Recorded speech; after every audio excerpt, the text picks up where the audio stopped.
All right, to discuss this further, we're now being joined by John Pearlstein from Los Angeles. He is a Democratic political commentator. Mr. Pearlstein, thank you so much for joining me here on WION on this broadcast. I'd first like to get your thoughts on, on the recent result, and then we can talk further on what to expect next. Mr. Pearlstein, majority of white voters, men and women, voted in favor of Trump.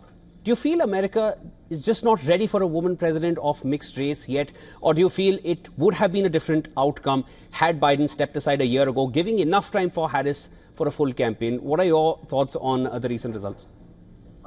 I think those are both probably true. That the country's not ready for whatever reason to have a woman leader and a woman of color. In California, we sure are, but the rest of the country, it doesn't seem that way. And I think that if she had more time with the electorate, it might have been different.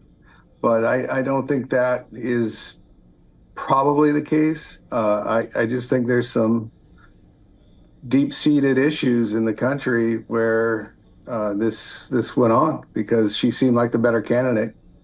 Mr. Pearlstein, Trump made a lot of claims of things that he'll do within the first week of his presidency if he came to power. I think these were statements he made shortly after that assassination attempt. This was at the RNC in Wisconsin. And this was regarding the completion of the wall. And of course, his drill, baby, drill message was also loud and clear.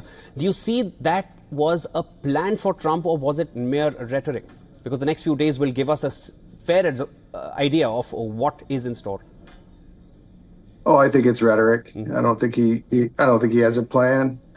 He's an elderly gentleman. I don't think he has a plan for much that doesn't involve him and his self-interest. Mr. Pearlstein, is Europe ready for Trump 2.0? Europe?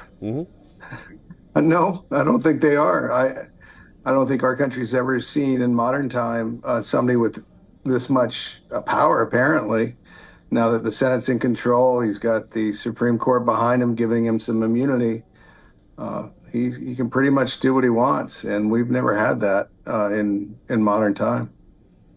Mr. Pearlstein, I mean, I can fairly gauge from your tone that, of course, you're not at all happy with the result. But the fact is, there has been he came with a good mandate, and in terms of elections, in terms of the support that he's got, what do you feel worked for him? I think we have a divided country, as everybody is pretty much aware. What worked for him, I think, in this instance, is he's a white male in a white male-dominated society, and it helped in those swing states. It wouldn't help him much in California, and the country wasn't apparently ready for even though the majority of the electorate is women. They didn't choose to put a woman in. They've had 2 attempts at it, Hillary Clinton and now Ms. Harris, and they haven't been able to do so. And both times, of course, they lost to Trump. Wonder what that Correct. says more about the American, the Americans, or about the candidate, which was Donald Trump. But you mentioned earlier that it could be true had Biden stepped aside earlier, and also could be true that America maybe is not ready for a female president at this point of mixed race. So the willingness to, I would say at least the intent to re-establish ties with Russia, I'm talking about Trump here specifically, there seems to be an underlying tone to that. When he says that he could end the war within one day, that has to be based on certain relations that he already has with Russian leader Vladimir Putin. Russia so far has said that they'll see what Trump does. Russia perhaps is, they don't trust him fully, because I remember Vladimir Putin had made this comment that he won't mind if Biden comes back. Biden is predictable. That means Trump is not.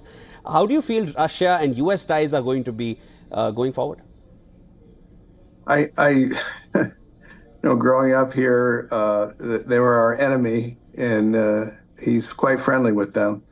I'm not sure where that's going to go from here. He did say that the war would end in a day, so that's really good news, I guess, for Ukraine and Russia, that the war is going to end, because, well, it's not. It's not going to end just because he says so. He's always been enamored, it would seem, with Vladimir Putin for whatever reason.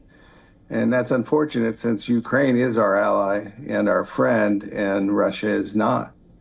But I assume there's checks and balances that will go on, and he'll put people around him who know what they're doing and can foster relationships with the people we need to have relationships with to be a free and fair country.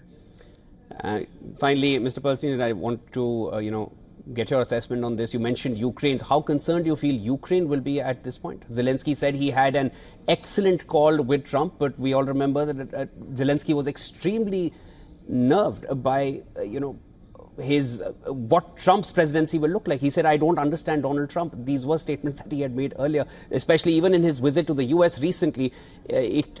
Trump was not keen on meeting him, and then finally that meeting happened. How do you feel Ukraine would be reacting at this point?